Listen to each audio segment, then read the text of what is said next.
जिले निर्मल कलेक्टर वरुण रेड्डी की हिदायत और Bhainsa revenue division officer Ravi Kumar के अहकामात पर भैंसा शहर के तमाम 26 बल्दी वार्डों में महकमे बल्दिया, महकमे रेवेन्यू और दीगर महकमों के ओहदेदारों पर मुश्तमिल टीमों ने डबल बेडरूम मकानों के लिए दाखिल करदा दरख्वास्त गुजारों में तहकीकात की बुनियाद पर मुंतखबा आर्जी अहले मुस्तहक अफराद को तलब करते हुए इजलास मुनक्किद किया और एतराज़ात के दावे वसूल किए गए। इन मराकज का मुआयना करने के लिए जिले निर्मल एडिशनल कलेक्टर रामबाबू ने दौरा किया। उनके हमरा भैंसा डिप्टी तहसीलदार सूर्य प्रकाश व दीगर भी मौजूद थे। इन मराकज पर मजलिस पार्टी के काउंसलर्स और मुतल्लिका वार्डों के काउंसलर्स भी अवाम की रहनुमाई और दरख्वास्त फॉर्मों की खाना पूरी करते हुए मुतहर्रिक देखे गए।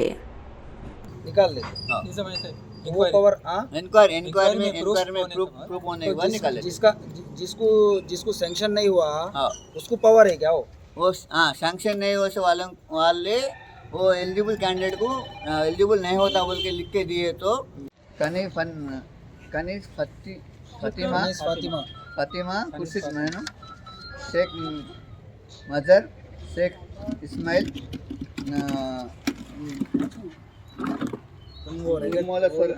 सरोजा गंगाधर एड्ला मल्लेश कांचना साजिदा बेगम अब्दुल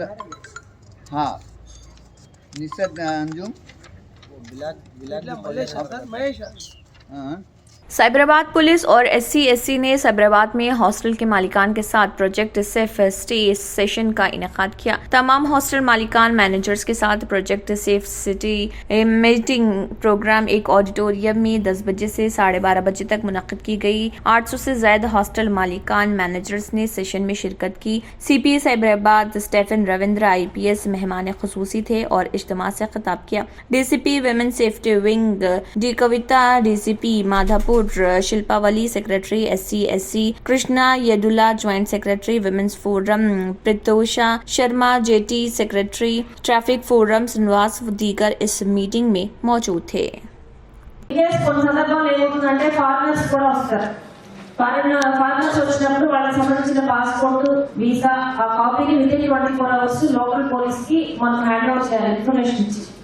ఈ రోజు ఫలానా వాళ్ళు వచ్చారు, ఫలానా సోన్స్ ఎక్స్ మా హాస్టల్ లో వచ్చారు, ఫలానా US నుంచో లేదా ఎక్కడి నుంచో వచ్చారు అనేది డీటెయిల్స్ మీరు యాజ్ హాస్టల్ మేనేజర్ ఆ ఓనర్ ఎవరు రెస్పాన్సిబుల్ పర్సన్ అక్కడ ఉంటారో వాళ్ళు ఈ రైటింగ్ అవి ఎన్క్లోజ్ చేసి లోకల్ పోలీస్ YS शर्मिला ने तेलंगाना में सदरराज लगाने के लिए गवर्नर को अर्जी सौंपी है। उन्होंने कहा है कि जैसे गलियों के कुत्ते रोजाना बच्चों पर हमला कर रहे, वैसे ही BRS के गुंडे कुत्तों की तरह ऑपोजिशन पर हमला कर रहे। YS Sharmila YSR Telangana party के सदर ने कहा है कि तेलंगाना में कोई कम्युनिटी महफूज नहीं, इसलिए हुकूमत को खत्म करके सदरराज नाफिज कर दिया जाए। उन्होंने कहा है कि किसी भी तरफ से तकरीर की आजादी नहीं, ख्वातीन का कोई एहतराम नहीं। KCR के आमराना दौर में हर पार्टी की आवाज को दबाया जा रहा और समाज और अवाम की खुद मुख्तारी की तौहीन की जा रही है, इसलिए रियासत तेलंगाना पर हुकूमत करने की कोई अखलाकियात नहीं है। BRS MLC कल्वाकुंटला कविता ने ऐलान किया कि उनकी पार्टी महाराष्ट्र की तरक्की में कुलीदी शिराकतदार होगी और यहाँ के लोगों के लिए काम करेगी। MLC कविता की जानिब से मुंबई में मराठा जंगजू छत्रपति शिवाजी के मुजस्समे को खराज अकीदत पेश करते हुए इस प्रोग्राम में महाराष्ट्र के BRS लीडरों, कारकुनों और मुकामी लोगों की बड़ी तादाद के साथ शिरकत की। प्रोग्राम का स्टेज महाराष्ट्र सकाफती मौसीकी और ढोल से गूंज उठा। उन्होंने कहा कि पूरे मुल्क में बिलखसूस पड़ोसी रियासत महाराष्ट्र में तेलंगाना की तरक्की पर बात की जाएगी। उन्होंने कहा है कि महाराष्ट्र की तेलंगाना के साथ तकरीबन 1000 किलोमीटर सरहद है और वहाँ के लोग चाहते हैं कि तेलंगाना में तरक्याती और फलाही स्कीमात चली हैं जो यहाँ पर भी चली है। करने के एक लक्ष्य लेके शुरू हुआ था। उसके बाद तेलंगाना का अलग राज्य हो गया। फिर तेलंगाना राज्य में जो पिछले 8-9 साल से जिस तरीके के डेवलपमेंट हो रही है, इसके तो देश भर में चर्चा हो रहा है। महाराष्ट्र में सबसे ज़्यादा चर्चा होता है क्योंकि महाराष्ट्र का तेलंगाना का एक रोटी बेटी का संबंध होता है। हमारा बहुत 1000 किलोमीटर से ज़्यादा बड़ा बॉर्डर है महाराष्ट्र से, और जिस तरीके से तेलंगाना में विकास हो रहा है उस तरीके से महाराष्ट्र की जनता भी हमें लगातार विनतियाँ करती आई है कि आप महाराष्ट्र में भी आइए, आप यहाँ हमारे लिए काम करिए।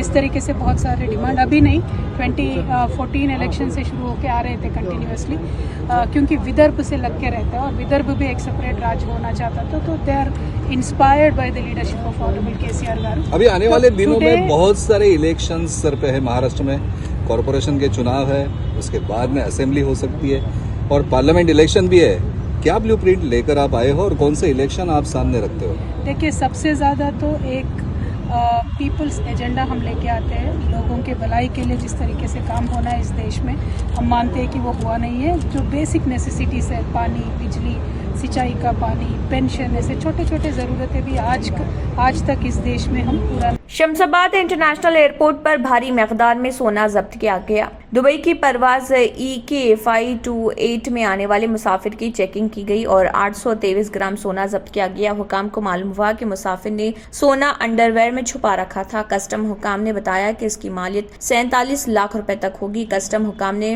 मुलजिम की शनाख्त हैदराबाद के पुराने शहर के रहने वाले के तौर पर की है। उनका कहना है कि मुलजिम को हिरासत में ले लिया गया है और उससे पूछताछ की जा रही है।